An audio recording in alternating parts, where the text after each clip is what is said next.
오늘 말씀 마지막 장 66장입니다. 우선 같이 1절로 6절까지 같이 읽을게요. 시작.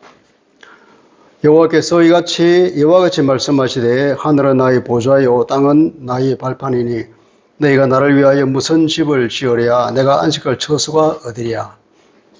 나 여호와가 말하노라 내 손이 이 모든 것을 지었으므로 그들이 생겼느니라. 무릇 마음이 가난하고 심령에 통회하며 내 말을 듣고 떠는 자 그 사람은 내가 돌보려니와 소를 잡아 드리는 것은 살인함과 다름이 없이 하고 어린 양으로 제사 드리는 것은 개의 먹을 끄끔과 다름이 없이 하며 드리는 예물은 돼지의 피와 다름이 없이 하고 분향하는 것은 우상을 찬송함과 다름이 없이 행하는 그들은 자기의 길을 택하며 그들의 마음은 가증한 것을 기뻐한즉 나 또한 유혹을 그들에게 택하여 주며 그들의 무수워하는 것을 그들에게 임하게 하리니 이는 내가 불러도 대답하는 자가 없으며 내가 말하여도 그들이 듣지 않고 오직 나의 목전에서 악을 행하며 내가 기뻐하지 아니하는 것을 택하였음이라 하시니라. 여호와의 말씀으로 말미암아 떠는 자들아 그의 말씀을 들을지어다. 이르시되 너희 형제가 너희를 미워하며 내 이름으로 말미암아 너희를 쫓아내며 이르기를 여호와께서는 영광을 나타내사 너희 기쁨을 우리에게 보이시기를 원하노라 하였으나 그들은 수치를 당하리라 하셨느니라. 떠드는 소리가 성읍에서부터 들려오며 목소리가 성전에서부터 들리니 이는 여호와께서 그의 원수에게 보응하시는 목소리로다. 아멘. 하나님의 말씀입니다. 자, 이사야 선지의 마지막에 왔네요. 드디어 지난주에는 65장을 했습니다. 마지막 65장과 66장. 이게 이제 최종 심판과 새하늘과 새 땅에 관한 하나님의 약속이죠. 네. 모든 사람이 다 하나님의 나라에 들어가는 것이 아니라 하나님의 말씀을 듣고 순종하고 회개하면서 하나님을 바라보는 자, 그러니까 남은 자, 이사야 전체를 보면 이 남은 자와 하나님을 떠나는 자, 배반한 자, 믿음을 배반한 자. 이 두 사람이 서로 엇갈리는 운명에 처하게 되는 것을 말하고 있습니다. 그래서 65장과 66장 자세히 보면 항상 A와 B로, A, B, A, B. 계속 A, B, A, B로 나오고 있습니다. A는 저주받는 자, B는 하나님의 은혜를 받는 자. 이렇게 서로 엇갈리면서 계속 이 얘기를 하고 있어요. 65장이 끝나고 이제 66장에 들어왔습니다. 65장에서는 이제 새 하늘과 새 땅이라는 하나님의 은혜를, 새로운 하나님의 역사를 우리에게 최종적으로 보여줍니다. 그런데 이제 그것으로 끝나지 않고 66장이 한 장이 더 있어요. 66장 한 장이 더 있는데 이 내용을 오늘 이제 보겠습니다. 66장에 들어와서는 하나님께서 뭐라 말씀하시냐면 이와 같이 말씀하시되 아말 아도나이 이제 주께서 말씀하신다. 주께서 다음과 같이 말씀하셨다. 이게 먼저 나오면서 뭐라고 말씀하시냐면 하늘은 나의 보좌요 땅은 나의 발판이니 너희가 나를 위하여 무슨 집을 지으랴 내가 안식할 처소가 어디랴. 무엇입니까? 하늘과 땅이 뭐라 그럽니까? 이 하늘과 땅, 온 우주조차도 하나님을 감당하지 못한다는 거잖아요. 하늘은 뭐라 그럽니까? 하늘은 하나님의 보좌에 불과하고 땅은 하나님의 발판에 불과하는 거죠. 하나님은 이 하늘과 땅으로도 수행할 수가 없는 그것보다 훨씬 더 큰 분이라는 겁니다. 그러니까 이 말씀은 창조주 하나님, 창조주 주권자인 하나님, 이게 절대자죠. 절대자인 그분을 이제 강조하고 있습니다. 내가 누구냐 하는 거예요. 하나님의 절대자이고 창조주이십니다. 그런 하나님, 그런 하나님을 위하여 그분을 모실 수 있는 집이 과연 있을 수 있겠습니까? 온 우주도 그분의 집으로 부족한데. 내가 안식할 처소가 어디에 있느냐 하는 거죠. 어디에 있냐. 이렇게 우리가 하나님 성소, 이스라엘 사람들은 성전 철학이라는 게 있어요. 자기들의 성전이 있고 그 안에 하나님이 계신다는 거예요. 그러니까 우리가 성전에 있는 한 우리는 절대로 망하지 않고 반드시 하나님이 구원을 받는다고 하는 그런 잘못된 생각으로 빠져 있는데, 하나님께서는 이 성소에 어떻게 창조주 하나님 절대적인 그분을 하늘과 땅을 보좌로 삼고 이게 발판으로 삼으시는 그분이 어떻게 인간이 짓는 그 성소에 있을 수 있냐? 안 된다는 거죠. 불가능하죠. 그런데 하나님께서는 그 성소에 계실까요? 안 계실까요? 그럼에도 불구하고 정말로 황송하기도 그 성전에 하나님께 계신다는 겁니다. 얼마나 이게 은혜입니까? 이 성전에 계시는 거예요. 성전에. 하나님은 성전에 계신다. 스스로 내려오셔가지고 그 안에 계셔주는 거예요. 그러면서 솔로몬이 성전을 짓고 기도할 때 그랬잖아요. 하나님께서 이 성전에 계실 수가 없지만, 그러나 우리가 기도할 때 여기서 하나님 우리의 기도를 들어주십시오. 하나님께서 성전에 내려오시는 거예요. 그러면서 여기가 이제 하나님께서 실제로 말씀은 그 성전이 너희가 그렇게 성전 철학, 그렇게 성전을 애지중지, 성전을 정말 거의 뭐 우상 숭배할 정도로 성전에 대하여 그런 생각을 가지고 있는데, 하나님께서 보시기에 성전과 내 눈에 잘 안 보여 하는 거예요. 성전은 하나님 눈에 안 보이는 겁니다. 성전이 중요하지 않다는 것입니다. 하나님은 정말 황송하게도 우리에게 은혜를 베푸셔서 성전에 계셔주는 것이지만, 그러나 하나님의 눈에는 성전이 보이는 것이 아니라 성전보다 더 중요한 하나님 말씀에 순종하는 그 사람을 본다는 거예요. 사람. 2절에 보면 이제 창조주 하나님 말씀하겠죠. 내 손이 모든 걸 지었기 때문에 그들이 생기지 않냐. 그러면서 무릇 마음이 가난하고 심령에 통회하며 내 말을 듣고 떠는 그 사람은 내가 돌본다. 그죠? 무릇 마음이 가난하고, 마음이 가난하다. 그리고 심령에 통회하며,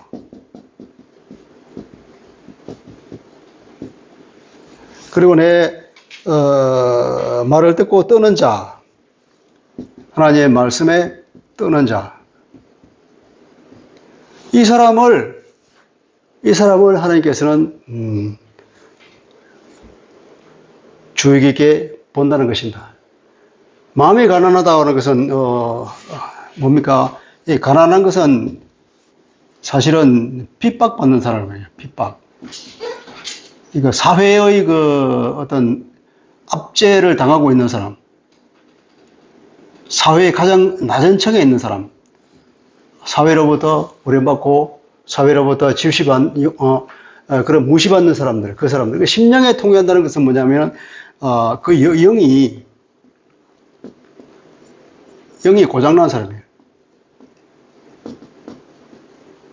고장났다는 것은 맞아서 불구가 된 것을, 그 단어에 쓴 단어가 맞아서 불구가 된 것을 이렇게 말해요. 그 심령이 고장난 거예요. 심령이 파괴된 것을 얘기하는 거예요. 심령이 불구가 된 사람. 무슨 말일까요? 마음이 가난한 자가 복이 있나니 천국이 저희 것이며. 예수님이 아마 이 말씀을 인용한 것 같아요. 선상수술에 제일 먼저 나온 게 이 말이잖아요.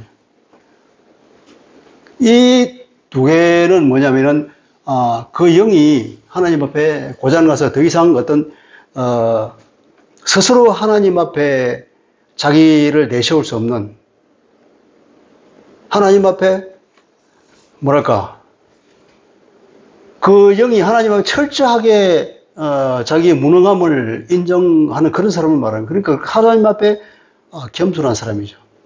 내 영이 정말로 부서졌습니다.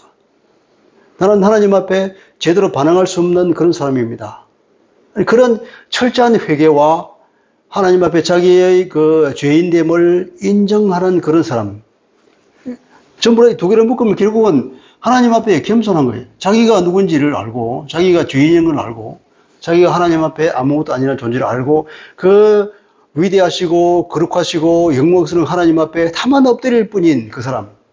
그러면서 하나님 말씀 앞에서 떠는 사람. 하나님 말씀 앞에서 두려워 떠는 것.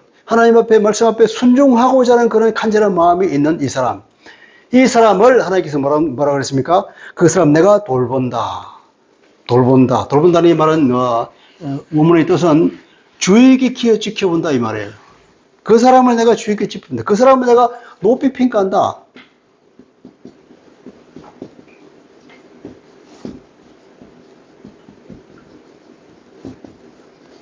누구를 보느냐? 어떤 사람을 보느냐? 바로 이런 사람을 내가 주의 깊게 내 관심 있는 사람이 되는 사람. 이런 사람이야말로 내가 높이 평가하는 사람이다.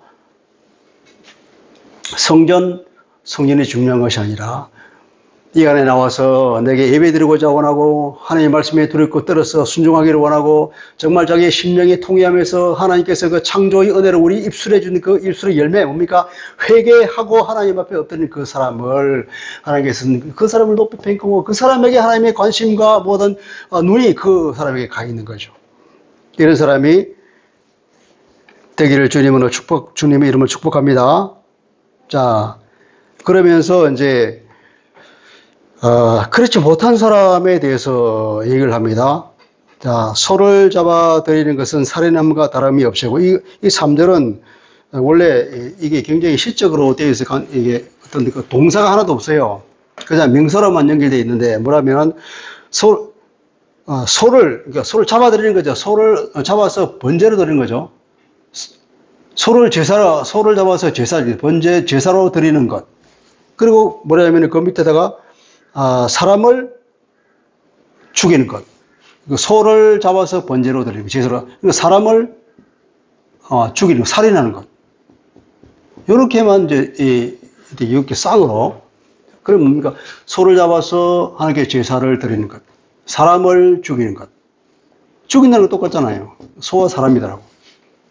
외에는 예배 제사를 드리는 걸 말하자면 이거는 범죄잖아요. 그죠? 두 번째 보면 또 어린 양을 가지고 제사를 드리는 것과 그 다음에 보면 개의 목을 꺾어버리는 것.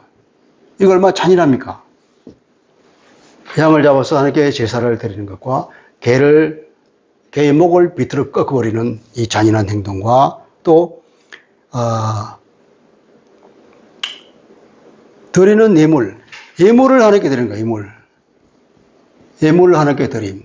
예물을 하나님께 드리는 것과 뭐합니까? 돼지의 피. 이거 두 개 쌍을 한 거예요. 이 두 개를 보면 하나 위의 것은 정상적으로는 예배의 하나님께 인정하시는 예배고 뒤의 것은 인간 사회에서 일어나는 굉장히 범죄와 잔인한 모습들을 말하고 있는 거죠.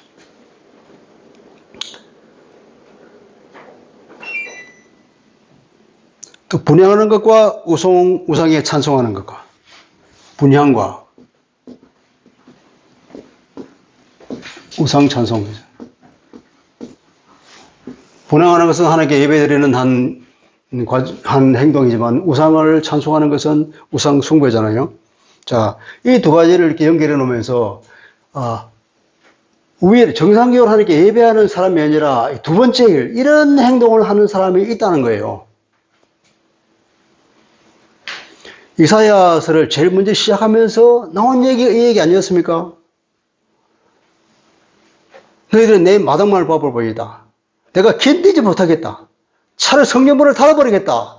그렇게 이사야 첫 시작이 이거인데 맨 마지막에 이거로 끝나는 거예요.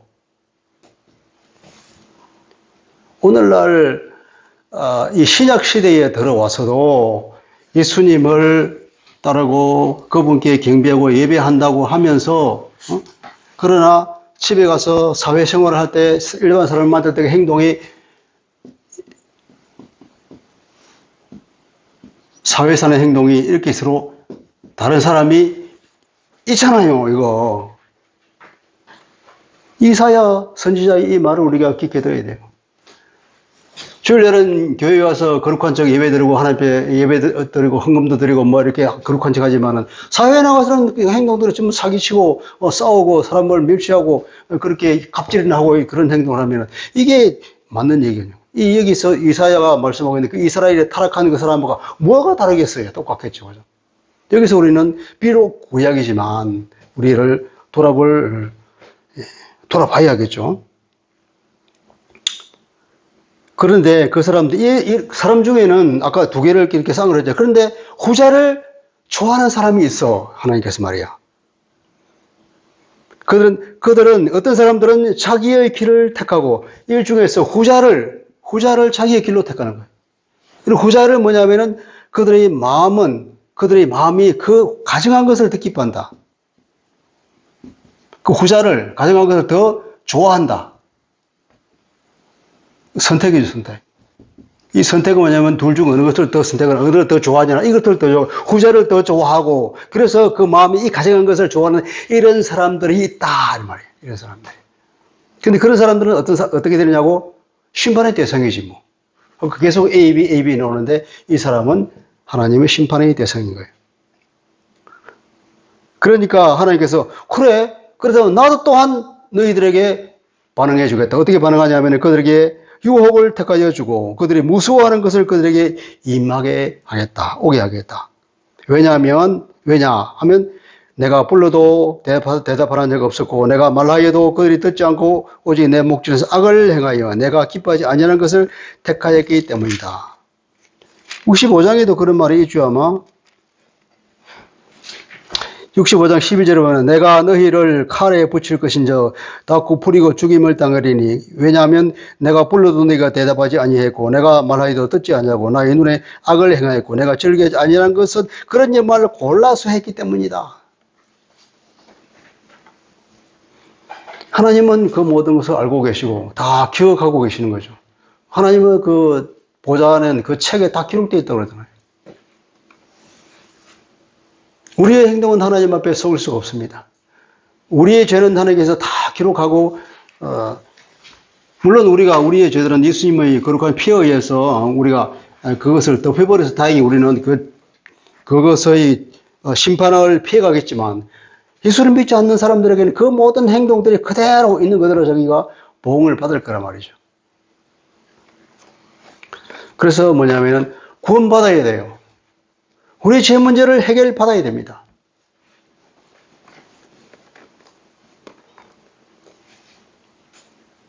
(5절) 1, 2, 3, 4절은 그렇게 심판을 받는다는 얘기입니다. 여호와의 말씀으로 말미암아 떠난 자들아 그 말씀을 들을지어다. 이제 하나님 앞에 회개하고 겸손하게 하나님께 나오는 그 사람들 남은 자들에 대해서 말씀합니다. 여호와의 말씀으로 말미암아 떠난 자들아 그 말씀을 들어라. 이르시되 너희 형제가 너희를 미워한다. 그런데 하나님의 말씀을 사모하며 그 말씀 앞에 두렵고 떨면서 순종하기를 그런 바라는 하나님의 백성들, 진정한 신앙인들에게는 세상에서 살면서 어떻게 보면 핍박당하는 거예요. 한 공동체 안에서, 이스라엘의 공동체 안에서, 예수 믿는 교회 공동체 안에서 내가 그렇게 믿으니까 옆에 사람은 그 참 믿음 독특하게 믿네. 너만 예수 믿냐? 그러면서 그 믿음을 잘못했다고 핍박하고 욕하고 하는 사람이 있다는 거예요. 특히 이스라엘 공동체 같은 보면 이런 말이 있죠. 자, 형제가 말이 명부사 형제가 아닌데 그 사람은 예수 안 믿는 거예요. 하나님 안 믿는 사람입니다. 너희 형제가 너희를 미워하여서 말하자면 내 이름으로 말미암아 너희를 쫓아낸다. 그러니까 내 이름으로 말미암아 여호와 이름으로 이유가 그들이 핍박하는 이유가 여호와의 이름이에요. 이게 무슨 말일까요? 진정한 신앙인들 A라는 사람이 하나님을 믿지 않는 이 B가 A를 공격하는 거예요. 공격하는데 뭐냐면 여호와의 이름으로 공격하는 거예요. 이 사람을 대표적으로 바울 있잖아요. 바울이 예수님이 그렇게 예언을 하셨죠. 그렇게 나를 핍박하고 심지어는 너희를 핍박하면 죽일 자도 있을 것이다. 그러면서도 하나님을 위해서 그렇게 한다고 하는 사람이 있을 것이다. 바울이 그랬죠. 바울이 그렇게 하는 것이 하나님을 위한다고. 여호와 하나님의 신앙을 지키기 위해서는 이 이단들을 죽여야지 그러면서 체포영장을 가지고 다메섹에 가서 사람들을 끌어올라 그러고 이스라엘 사람들을 막 잡아다가 가두고 오게 가두고 심지어 죽이기까지 한 그런 심한 박해를 했는데 그게 여호와의 이름으로 하는 거예요. 또 하나는 뭐냐면 이 사람들이 여호와를 사랑하니까 너 그렇게 그따위로 예수를 믿어? 그따위로 하나님을 믿어? 참 독특하게 믿네? 그러면서 그것 때문에 오히려 이 사람 또 미워하는 것. 그 신앙 때문에. 그 얘기를 하는 거죠. 그 옛날이나 지금이나. 참 세상은 똑같은 것 같아요. 쫓아내며 말하기를 여호와께서 영광을 나타내사 너희 기쁨을 우리에게 보이기를 원하노라. 그래, 니 그렇게 예수 잘 믿어, 니 하나님 그렇게 잘 믿나? 그러면 하나님께서 너에게 나타내고 하나님의 영광을 한번 우리가 한번 봐봐. 우리가 하나님이 너에게 나타낼 그 대단한 영광을 한번 보겠다. 너 그 잘난 믿음을 두고 하나님께 기도 한번 해봐. 이렇게 조롱하는 얘기입니다. 그러면서 하나님께서 그렇게 사람이 얘기하지, 그러나 그들은 수치를 당하리라. 하나님의 선언입니다. 이 얘기가 앞에도 나왔잖아요, 거기에. 어디, 지금 기억이 안 나는데. 거기에 나왔습니다.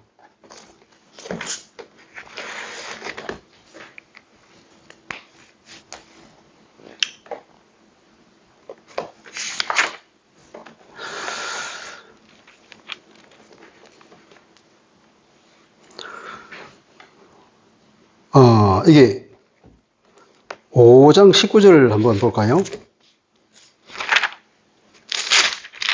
이사야 5장 19절. 이런 말이 있습니다. 그들이 이르기를 그는 자기의 일을 속속히 이루어 우리에게 보게 할 것이고 이스라엘의 거룩한 이가 자기의 계획을 속히 이루어 우리가 알게 할 것이라 하는도다. 전부 다 완전히 거꾸로 살면서 하나님을 제대로 믿는 사람들을 통해서 이렇게 말하는 거예요. 그는 자기의 일을 속속히 하나님께서 하는 계획을 속히 이루어가지고 우리에게 보기를 원한다. 이스라엘의 거룩하신 일은 당신의 계획을 속히 이루어서 우리가 하나님께 영광을 보기를 원합니다. 빨리 한번 해보세요. 그렇게 하나님을 조롱하는 사람들에 대해서 이사야서 5장에서 벌써 이미 이런 얘기를 했는데 마지막에 와서 그런 얘기를 합니다. 그렇게 하나님을 조롱하고 하나님을 믿는 제대로 믿는 사람들을 조롱하는 자들아 너희들은 뭐냐? 수치를 당할 것이다. 이사야서 첫 시작에서 이런 죄인들에 대해서 탄식을 하면서 맨 마지막 끝에는 뭐냐? 그들의 결국은 하나님의 심판을 피하지 못할 것이라는 결론으로 끝내는 겁니다. 그러면서 그 하나님의 심판이 어떻게 임할 거냐면 6절 떠드는 소리가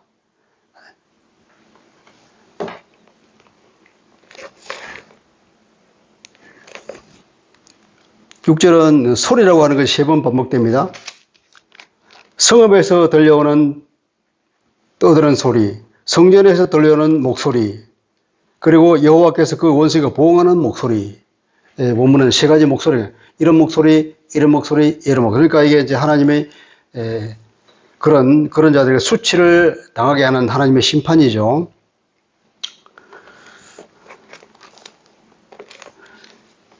(7절부터) (9절은) 이제 하나님의 초자연적인 역사를 이제 예고하고 있습니다.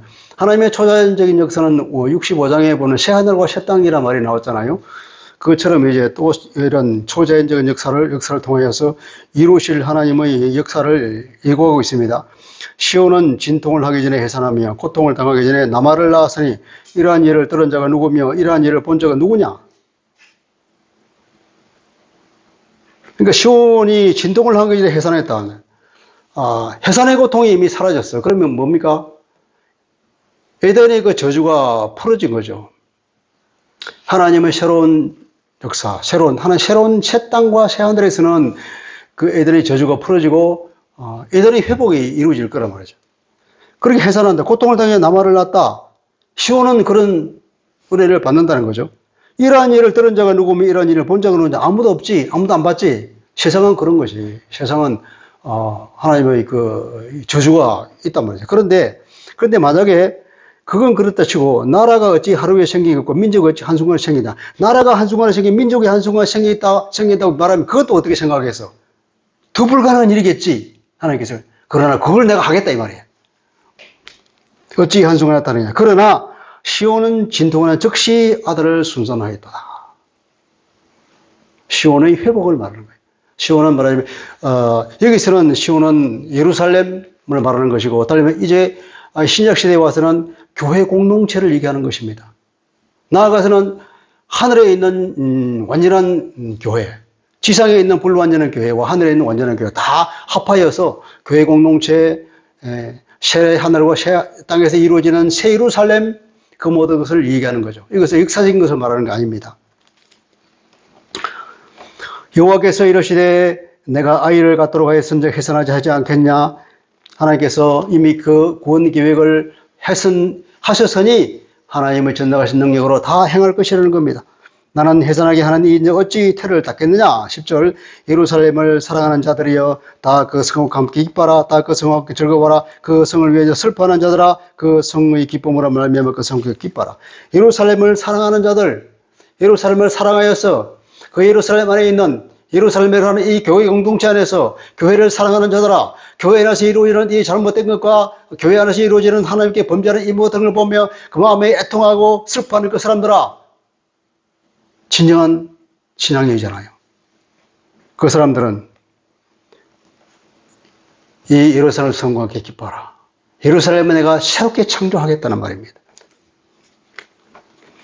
너희가 저들 빠른 것 같이 그 위로하는 품에서 만족하기와 저절 넉넉히 빠른 것 같이 그 영혼의 풍성을 말미암아 즐거워하리라. 아까는 이제 아이가 출산의 은유를 통하였고, 이제 11절에 보면 이제 양육의 은유를 말합니다.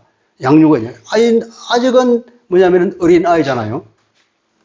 예수 공동체에서 있는 사람들은 완전한 신앙이 아닙니다. 성숙한 신앙이, 완전한 하나님의 인정을 받는 사람이 아니에요. 아직도 어린 아이예요. 우리 모두는 어린아이입니다. 하나님 앞에서. 아시겠습니까? 내가 어른이라고 착각하면 안 돼요. 내가 어린아이이기 때문에 하나님은 우리를 기뻐 봐주고, 어린아이가 기다가면 서기만 하면 박수를 치면서 그 부모가 기뻐하듯이 우리가 조그마한 한 행동, 하나님 마음에 드는 행동을 하면 그렇게 하나님께 기뻐하시면서 그걸 완전한 것처럼 인정하시는 그것이 하나님의 은혜란 말이죠. 우리는 하나님 앞에 어린아이라. 이 예루살렘이라고 하는 그런 큰 그 엄마와 같은 그 품 안에서 그 풍만한 젖을 마음껏 빨면서 그렇게 품 안에서 놀고 자랐는 그 어린아이예요. 그 그림이에요, 그게. 그 엄마의 넓은 품 안에서 그 충분히 나오는 그 젖을 먹으면서 그 무릎에서는 어린아이를 생겼어요. 그게 이 신약 시대의 교회 공동체 안에서 예수 그리스도를 누리며 이 땅에서도 하나님 하늘나라를 맛보며 살아갈 수 있는 신약 성도의 특권이 아니겠습니까? 우리는 여기서 그걸 읽어야 됩니다. 넉넉히 빵같이 그 영광의 풍성함으로 말미암아 즐거워하리라. 우리는 오늘 이 신약 시대의 교회 공동체 안에서 즐거워하기만 하면 됩니다. 여호와께서 이같이 말씀하시되 보라 내가 그에게 평강을 강같이 그에게 문나라의 영광을 넘치는 시내같이 주리라. 뭡니까? 평강을 강같이, 평강이 확 쏟아져 들어오고, 또 뭡니까? 모든 나라의 영광이라는 것은 재물을 말하는 거예요. 이 영광이 무거운 거니까 재물도 해석되고 영광을 해석되고, 여기서는 재물을 봐야 되죠. 모든 나라에서 재물이 확 쏟아. 이것은 앞에 이미 예언되어 있는 말이었잖아요. 모든 나라에서 재물과 모든 사람이 딱 시온으로 물밀듯이 밀려오는 그것. 앞에 초에 2장 2절에서 말하는 거예요. 그 시온을 향하여서 모든 나라 사람들이 막 물리들어오는 것. 그것이 이제 드디어 성취되는 얘기입니다. 신화같이 주리 너희가 그 성읍의 저들을 빨 것이고 너희 옆에서 안기고 그 무릎에서 놓을 것이라. 어머니가 자식을 위로한 것이 이러함 같이 내가 너희를 위로할 것인즉 너희가 예루살렘에서 위로를 받자. 여기서 드디어 이제 뭐입니까? 시온에서 예루살렘으로 넘어가고, 자, 어머니가 누굽니까? 13절 읽어보세요. 어머니가 자식을 위로하기 전에 내가 너희를 위로할 것이다. 내가 강조하는 거예요. 히브리 말에서 아니라고 하는 것은 굉장히 강조할 때 주어를 씁니다. 아이라고 하는 것은. 그렇게 은혜를 베푸는 사람은 다름 아닌 바로 나다. 그 어머니가 누구냐? 바로 나 여호와 하나님이니라. 할렐루야. 너희가 이를 보고 마음이 기뻐서 너희 뼈가 연한 풀이 무성한 것 같을 것이요 여호와의 손은 그 종들에게 나타나겠고 그 진노는 그 원수에게 더하리라. 자, 드디어 이제 여호와의 그 은혜의 손은 돕는 손은 종들에게 나타나지만 진노는 그 원수에게 더할 것이다. 심판. 15절 보라 여호와께서 불러오냐. 보라 하냐. 왜냐하면 그러면서 보라. 대단한 이름. 하나님은 놀라운 심판이 있다는 겁니다. 어떤 심판입니까? 여기서 여호와께서 불에 둘러싸여 강림하실 것이다. 우리 예수님이 어떻게 나타나죠? 이렇게 나타나죠. 구름 가운데에서 천사장의 나팔 소리와 그 호령하는 소리와 함께 가늠할 거라 그랬잖아요. 하나님은 당신이 친인대로 그랬지만 그 모든 심판을 그 아들에게 맡겼기 때문에 이제 신약에 와서는 우리가 예수님이 올 거를 우리가 알고 있지만 여기서는 그렇게 하나님께서 동일시합니다. 불에 둘러서 강림하실 것이니 그 술에는 혀울이 바람 같으리라. 그가 혁혁한 위시로 노여움을 나타내고 맹렬한 화염으로 책망하실 것이라. 여기에서 불과 칼로 모든 혈육에게 심판해. 불과 칼. 불칼이죠. 여보, 불칼이 우리 창세기에서 불칼 얘기가 들은 적이 있잖아요. 창세기 어디에 불칼이 나오죠? 아담이 범죄하고 난 뒤에 에덴에서 쫓겨나고 그 에덴에 들어가지 못하게 하나님께서 그 불칼을 둘러서 그 에덴을 지키고 보호했다는 거예요. 드디어 뭐냐면 성경은 불칼로 시작해서 불칼로 마감하는 거예요. 하나님의 불칼로. 하나님의 불칼로. 이 불칼은 뭐냐? 저주받을 자들은 심판의 불칼로 변하는 거예요. 모든 성경은 이 불칼로 쌓여있다고 누군가가 이렇게 표현한 걸 들었습니다. 심판을 베푸신 여호와께 죽임을 당할 자가 많을 것이다. 그리고 스스로 거룩하게 구별하여 스스로 정결하게 하고 동산에 들어가서 그 가운데 있는 자들을 따라서. 자, 이게 우상을 숭배하는 사람들이죠. 아주 이상한 밀교 의식을 행하는 사람 말입니다. 스스로 거룩하게 구별해요. 스스로 정결하고 동산에 들어가서 자기들의 어떤 의식하는 거예요. 이게 서로 모여가지고 가운데 어떤 사람이 있어요. 이 사람을 따라서 막 그렇게 여기서 뭐 돼지를 잡아먹고 피를 마시고 막 그런 이 사탄교를 숭배하는 이 사람들. 스스로 자기가 거룩하게 한다고. 자기가 거룩하다. 앞에 나오지. 나는 너보다 더 거룩하다. 하는 것처럼. 그 가운데 있는 자를 따라 돼지고기와 가정 물건과 치를 먹는 자는 다 함께 망할 것이다. 심판이다. 여호와의 말씀이니라. 여호와의 이게 도장을 팍 찍어버립니다. 18절. 자, 이게 새로운 이제 얘기가 펼쳐집니다. 내가 그들의 행위와 사성을 아노라.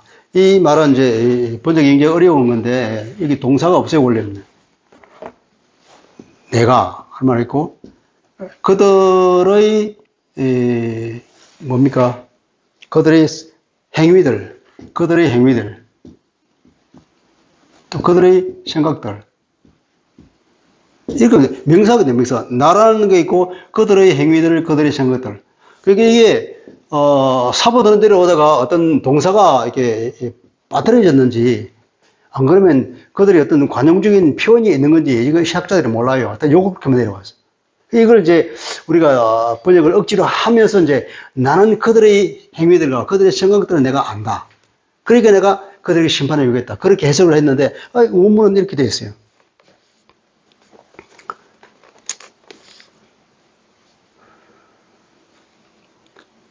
그리고 때가 이르면 문나라와 언어가 다른 민족들을 모을 것이다. 문나라와 언어가 다른 문나라들과 모든 혀들, 모든 나라와 혀들을 모을 때가 왔다. 이런 말이에요. 모을 때가 올 것이다. 그리고 그들은 와서 내 영광을 볼 것이다. 맨 마지막에 무슨 말을 하냐면은 하나님께서 당신의 백성들 이스라엘뿐 아니라 온 세상에 있는 하나님의 백성들을 다시 모을 얘기를 또 하고 있는 거예요. 이사야에서는 특별히 이방에 대한 구원의 메시지가 엄청 많죠. 이 이스라엘은 그냥 하나님께서 표본으로 내세우는 것이고 이 이스라엘을 통하여 온 세계를 구원하겠다는 건 하나님의 계획이라는 거죠. 아브라함을 통하여 천하 만민이 복을 받을 것이라는 그 아브라함의 약속의 성취가 이루어지는 겁니다. 내가 그들 가운데 징조를 세워서 징조를 세워서 그들 가운데서 도피한 자들 그들로부터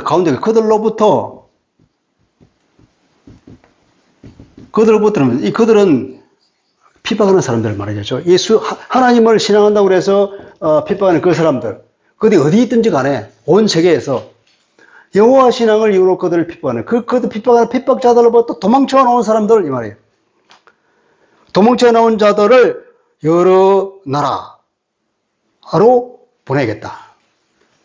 온 세상으로부터 이 핍박을 피하여서 시온으로 도망쳐 나와서 이 징조를 세워서 이 징조 앞으로 막 모일 거예요. 징조를 세워서 그 징조 앞에 온 세상으로부터 그 핍박자로부터 피해서 도망쳐 나와서 이 징조 앞으로 막 몰려드는데 이 몰려드는 사람들을 또 뭐냐면은 온 세상에 보내겠다는 거예요. 어디로 보내냐면은 여러 나라 곧 다시스로 보내겠다. 다시스는 스페인을 말하겠죠. 뿔이라고 하는 것은 뿔이라고 보기는 뭐라 그러더라 이게 풀이죠. 풀. 번역을 뿔이라기도 하거든요. 풀이죠. 풀이라고 하는 것은 리비아인들을 말하는 것이고 어디 갔어? 또 활을 당기는 루드란 말은 리디아 사람들. 그죠? 그러니까 리비아인들과 활로 유명한 그 리디아 사람들, 그리고 두발은 먼 북방의 어느 지역이라고 합니다. 두발과 야완은 그리스를 야완이라고 그러는데요. 그러니까 스페인과 그리스와 주변에 있는 지중해에 있는 모든 사람들, 그러니까 이 지역들을 말하니까 그 당시로 치면은 온 세상이겠죠. 근데 온 세상, 그리고 또 내 명성을 떼지 못하고 내 영웅을 듣도 보도 못한 먼 섬이라는 것은 땅 끝을 말하겠죠. 상징을 항상 말하는데. 그러니까 온 세계와 저 땅 끝에까지도 다 내가 다 보낼 것이다. 보내면 그들이 내 영광을 문나라에 전파할 것이다. 이게 하나님의 성계라고 얘기합니다. 하나님께서 보내시는데, 신약에 와서는 뭐라 그럽니까? 예수님께서 마태복음 28장 마지막 절에 뭡니까? 너희는 가서 모든 민족으로 제자를 삼아라 그러잖아요. 예수님의 말씀이 이렇게 바뀌었습니다. 하나님께서 친히 보내신다. 여기서 징조라는 건 뭐겠습니까? 징조. 예수님의 십자가, 대속의 죽음, 예수님의 죽음, 예수의 피, 혹은 예수의 십자가 그 징조가 되겠죠. 그 예수를 중심으로 전 세계에서 사람들이 몰려오고, 그리고 몰려오는 그 사람들을 내가 또 온 세상에 파송하여서 뭐라고요? 하나님의 영광을 문나라에 전파할 것이다. 나 여호와 말하노라. 이스라엘 자손이 예물을 깨끗한 그릇에 담아서 여호와의 집에 드림과 같이 이스라엘 사람들이 하나님께 제사를 드린 것처럼 그들이 파송된 그 사람들이 너희 모든 형제를 뭐라고요? 여호와께 예물로 드릴 것이다. 형제들 온 세상에 나가서 하나님의 말씀을 그리고 전도와 선교를 통하여서 많은 사람을 데려와서 하나님께 예물을 드리는 것처럼 형제 사람들이 데려올 것이다. 이 말은 우리가 어디 본 적 있잖아요.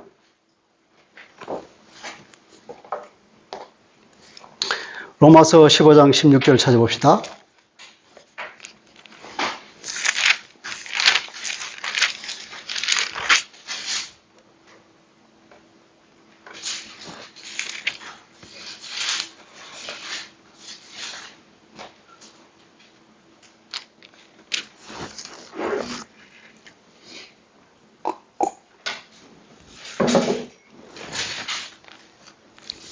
로마서 15장 16절 다 같이 읽을 거예요. 시작. 이 은혜는 곧 나로 이방인을 위하여 그리스도의 예수의 일꾼이 되어서 하나님의 복음의 제사장 직분을 하게 하사 이방인을 제물로 드리는 것이 성령 안에서 거룩하게 되어 받으실 만하게 하려 하심이라. 바울이 이처럼 이사야서에 나와 있는 것처럼 온 세계로 파송되어서 하나님의 말씀을 전하고 그들로 하여금 예수 믿는 사람들을 많이 데려와서 마치 이 이사야서 66장에서 말하는 이 제사를 드리는 것처럼 복음을 전하죠. 예수 믿지 않는 사람들로 하여금 예수를 통하여서 영원한 생명을 얻고 하나님의 자녀가 되게 하는 이 일을 자기가 했다는 거죠. 이사야 66장 20절을 자기가 스스로 성취했다는 거 아닙니까? 하나님이 이렇게 이미 예언이 되어 있는 거예요. 그들을 어떻게 들었냐고요? 너희 형제를 문나라에서 나의 성산 예루살렘으로 말에 태우고 수레에 태우고 교자에 태우고 노새에 태우고 낙타에 태우다가 여호와께 예물로 드리는 이 그림 얼마나 장엄하고 얼마 가슴 벅찬 일이겠습니까? 21절. 나는 그 가운데에서 택하여 제사장과 레위인을 삼으니. 또 하나님께서 놀라운 말씀을 하잖아요. 이렇게 더러운 사람, 예물로 드려진 이방인 가운데서 하나님 제단에 예물로 드려진 사람들. 즉, 예물로 드리는 얼마나 깨끗한 사람. 이게 예물로 드리는 건 정말 적기라고 깨끗한 것들만 하나님 앞에 예배를 드리는데 하나님 앞에 흠이 없는, 예물로 드려진 그 사람. 하나님 보시기에 정말로 하나님의 백성이라고 부를 만한 그런 깨끗한 사람들을 그 중에서 하나님께서는 뭐라고요? 그 중에서 사람을 택하다가 제사장을 만들고 레위인을 만든다고. 그 당시 사람으로서 있을 수 없는 일이지만 그렇게 말해요. 그래서 우리 베드로 사도가 그랬잖아요. 베드로전서 2장 9절에서 너희는 뭡니까? 제사장이다. 왕 같은 제사장이다. 그죠? 레위인들에게 제사장은 뭘 하는 사람입니까? 그 당시에 제사를 드리는 사람이죠. 지금 와서는 복음을 전하는 사람이죠. 복음을 전하여서 사람을 또 다른 형제를 하나님께 예물로 바치는 사람. 많은 사람들을 주께로 인도하는 그 사람이 제사장 역할을 하는 거예요. 여호와의 말이냐. 또 이렇게 도장을 찍었습니다. 확실한 하나님의 말씀이에요. 22절. 내가 지을 새 하늘과 새 땅이 내 앞에 항상 있는 것 같이 너희 자손과 너희 이름이, 너희 씨들과 너희 이름이 항상 내 앞에 있다. 씨들 하는 것은 창세기 17장에 나오는 아브라함의 후손들. 또 이사야 53장 보면은 그 고난받는 종의 씨들, 고난받는 종을 믿는 그 사람들, 그 후계자들이죠. 그걸 말하는 거죠. 하나님의 새로운 백성들이죠. 너희 이름이 항상 있으리라. 구원의 영원성을 하나님께서 인쳐주는 겁니다. 이것도 뭐니까 여호와의 말이니라. 또 하나님께서 도장을 찍었습니다. 23절. 여호와가 말하노라. 매월 초하루마다 그리고 매 안식일마다 모든 혈육이 내 앞에 나와 예배해야 할 것이다. 드디어 이제 온 세계가 하나님 앞에 예배하는 완성된 하나님의 계획이 완성된 그 새 하늘에서 이런 일이 일어날 것이고, 뭐냐면은 거기서는 반드시 또 계속해서 하나님의 심판을 볼 거예요. 그들이 나가서 내게 패역한 자, 나에게 범죄한 자들의 시체들을 볼 것이라. 그들의 벌레가 죽지 아니하며 그들의 불이 꺼지지 아니하여 모든 혈육에게 가정함이 될 것이다. 모든 혈육들에게 그를 보는 모든 사람들이 소름이 끼칠 것이다. 세 번째 그렇게 번역했습니다. 정말 소름이 끼칠 정도로 가정한 거죠. 그걸 날마다 볼 것이야. 왜 소름이 끼칩니까? 나도 저렇게 될 것인데 내가 이렇게 하나님을 예수를 믿고 구원을 얻었으니 얼마나 다행입니까? 이렇게 해서 이사야서가 끝이 납니다. 이사야서는 1장 1권과 2권과 3권이 있죠. 그죠? 1권은 왕에 관한 얘기잖아요. 아하스 왕과 그 아들 히스기야 왕에 관한 얘기가 거기에 얽혀진 것을 말하면서 이 1권에서는 핵심이 뭐냐면은 아들을 낳을 것인데 그 이름을 임마누엘이라 하라. 그러고 보면은 지금 와서 우리가 보는 이것이 하나님의 아들 메시아의 탄생에 관한 얘기가 볼 수 있는 거죠. 이 장은 고난받는 종이잖아요. 종의 노래, 이게 이제 왕의 노래고 이게 종의 노래입니다. 종이 두 종이 있잖아요. 고레스도 하나님의 종이고, 그 다음에 또 고난받는 종이 있어요. 이 고난받는 고레스는 이스라엘에서는 육체적인 해방을 가져와요. 하나님께서는 육체의 해방으로 만족하지 않다. 악인들에게는 평안이 없다. 그래서 그 죄 문제를 해결해야 되는데 당신의 고난받는 종을 통하여서 이사야 53장에서 그 종을 통하여서 죄의 문제를 해결을 한 거예요. 왜 3장이 되느냐? 3장은 보면 기름 부음 받은 자, 기름 부음 받은 승리자의 노래인데 기름 부음 받은 자의 노래. 이 기름 부음 받은 자는 뭐합니까? 이게 이제 보복과 심판. 뭡니까? 거룩한 옷을 입으면서 요한계시록에 보면은 포도를 막 밟아서 뭉개는 그 심판의 장면을 상징적으로 뭐라고 그러죠? 이 승리하는 자, 보복. 반드시 보복이 필요한 거죠. 죄에 대한 보복이 없으면 구원의 의미가 없는 거잖아요. 하나님께서는 공의와 뭡니까? 의와 공의라고 그러죠. 의는 하나님의 옳은 것이고, 공의는 뭐냐? 하나님의 의가 무너졌을 경우에 그 무너진 자를 심판하고 다시 그 일을 이렇게 세우는 거예요. 이거는 영어는 자스티스라고 해요. 요거는 저기 히브리 체데크라 그러고 이것은 샤파트라고 합니다. 샤파트가 뭐냐? 심판이라는 거예요. 판단. 죄에 대한 심판이 없으면 의가 있을 수 없어. 무너진 의를 반드시 세우는 이 샤파트가 필요한 거예요.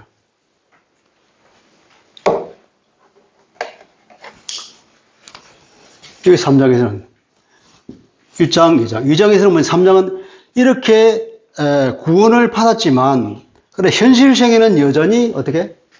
어렵다 하는 거죠. 그 어려운 세상 가운데서 또 여전히 또 한 번 하나님의 구원이 필요하고 심판이 필요하고 완전한 심판이 이 3장 3권에서 이루어지는 것이에요. 이렇게 해서 이사야의 1, 2, 3권이 끝나는 겁니다. 이사야서는 어느 날 한번 이사야가 막 하늘로부터 환상을 받고 음성을 듣고 그걸 쫙 기록에다가 해놓은 책이 아니라 이사야가 여러 왕을 통해서 대대를 통해서 아마 길게는 무려 50년에 걸쳐서 사역을 한 사람이라고 이렇게 말하죠. 짧게는 뭐 30년, 50년. 이 긴 기간 동안 얼마나 많은 그 예언과 환상을 보았겠어요. 그리고 중간에 또 뭐냐면 이 말을 안 들으니 이사야에게 준 메시지가 뭐였을까? 네가 오히려 살아도 눈을 멀게 해라. 귀머리가 되게 해라. 내 말을 듣고 구분받지 못하게 해라. 그게 미션이랄까요. 희한하게. 과연 그처럼 이사야가 아무리 말해도 사람이 안 듣는 거예요. 아하스 왕에도 말해도 아하스가 안 들어요. 히스기야 왕에도 말해도 히스기야는 머리 믿음 있는 것처럼 보였지만 또 여전히 세상으로 돌아가죠. 세상 정치에 국제 정치에 이끌려서 외교로 문제를 해결하려고 그랬다면 하나님에 대한 믿음을 강조하지만 그래서 어떻게 합니까? 이 책을 더 이상 이제 공개하지 마라. 봉인해버려 그러잖아요. 그래서 아마 이사야가 이 많은 것들을 그때부터는 이제 공개하지 않고 봉인해놨다가 이사야 말년에 가서 이 수많은 그 예언의 받은 것들이 많을 때 그걸 추려서 이렇게 한 권의 책으로 편집한 거죠. 뭐 학자들이 그렇게 이제 생각합니다. 드디어 편집해서 이사야서라고 하는 하나의 두루마리가 완성됐을 것이다. 그러면 이 편집은 굉장히 고도의 어떤 그 편집 의도가 있다. 그러니까 이렇게 1, 2, 3권. 그래서 어떤 처음에 이사야를 읽었을 때 옛날 사람들은 1권, 2권, 3권이 너무 다른 거예요. 그러니까 이거는 이사야서 한 사람이 쓴 게 아니고 앞에 것은 이사야가 쓴데 후대에 누군가가 또 이렇게 갖다 붙인 거고 또 후대에 누군가 갖다 붙여서 이렇게 될 것이다. 이렇게까지 생각할 정도로 내용이 서로 다르단 말이죠. 그런데 지금은 이사야가 최종적으로 편집했다. 고도의 어떤 의도를 가지고 그러니까 책의 편집 의도가 있는 거죠. 그 의도를 잘 파악해서 읽어야 이사야서 전체를 우리가 이해할 수 있다. 그래서 그 의도에 의해서 우리가 그렇게 연구된 것에 의해서 지금 우리가 이사야서가 이렇게 강의가 끝난 겁니다. 기도하겠습니다. 하나님, 오늘 66장을 마지막으로 이사야서를 우리가 다 한번 끝까지 다 훑어봤습니다. 이사야를 통해서 하나님께서 얼마나 당신의 백성들을 사랑하는지, 온 세상의 사람들을 다 구원하시기를 바라시는지, 우리가 그 사랑을 보았고 돌아오라고 외치는 하나님의 줄기를 우리가 구절구절마다 보았습니다. 이사야 크게 보면 1권, 2권, 3권으로 나눌 때 그 3권을 통해서 하나님께서 1권을 통해서 우리가 하나님에 대한 믿음을 강조하는가 하면 2권에 들어가서는 하나님의 백성들이 도탄에 빠져 있는 것처럼 육체적인 구원과 또 그 육체적인 구원으로 끝나는 것이 아니라 그 죄의 문제로부터 해결하는 것을 보게 됩니다. 당신의 고난받는 종을 통하여서 스스로가 화목 제물이 되어 죽음으로써 그 구원 계획을 이루는 걸 보게 됩니다. 그러나 그 구원을 예수 그리스도를 통해서 구원을 받았지만 여전히 이 세상 땅에서는 현실은 힘들고 어렵다는 것을 알게 됩니다. 하나님의 공의와 사랑이 핍박받으며 하나님의 사랑에 붙은 사람들 오히려 사라지는 그런 현상을 보고 드디어 하나님께서는 마지막 구원의 완성을 위해서 오게 되는 걸 봅니다. 당신의 기름 부음 종이 이제는 승리하는 종으로서 그 악한 행위를 하는 것에 대해서 완전한 심판과 보복을 행하는 걸 보게 됩니다. 더디는 새하늘과 새 땅 그리고는 온 세계 이방으로부터 하나님의 백성을 불러 모아서 그들 중에서도 오히려 제사장과 레위인으로 삼으시고 완전한 하나님의 나라에서는 영원히 계속해서 하나님께 예배하는 상황을 보게 됩니다. 그러면서 그 심판에 대해서 하나님께서 분명한 우리의 메시지를 주고 있는 걸 보게 됩니다. 이사야는 정말 하나님에 대한 죄사가 형편없고 죄가 가득한 그것으로 시작해서 맨 마지막에 그 죄가 반드시 심판을 받는다는 것과 하나님께 붙은 사람에게는 완전한 하나님의 나라에서 그 시온에서 은혜를 받는 이야기로 끝나는 걸 보게 됩니다. 정말 하나님의 말씀은 반드시 이루어지는 것이고 그 죄에 떨어져서 하나님의 심판을 받는 사람들은 아마 창세기 3장에서 그 귀에 속삭이는 사탄의 음성을 듣고 하나님을 떠났을 사람들일 것입니다. 그러나 하나님의 말씀은 분명히 살아있고 반드시 이루어진다는 것을 이사야서를 통해서 우리가 분명히 깨닫고 반드시 하나님 말씀 안에서 하나님을 바라보며 두렵고 떠는 가운데서 말씀에 순종하고자 하는 겸손한 가운데서 우리가 주님 오는 그날까지 기쁜 마음으로 살아가기를 바랍니다. 성령 하나님 우리를 이끄셔서 정말로 하나님 보시기에 아름다운 사람으로 살아갈 수 있도록 믿음을 더해주고 성령의 기름 부으심을 불붙듯이 부어주옵소서. 예수 그리스도 이름으로 기도합니다. 아멘.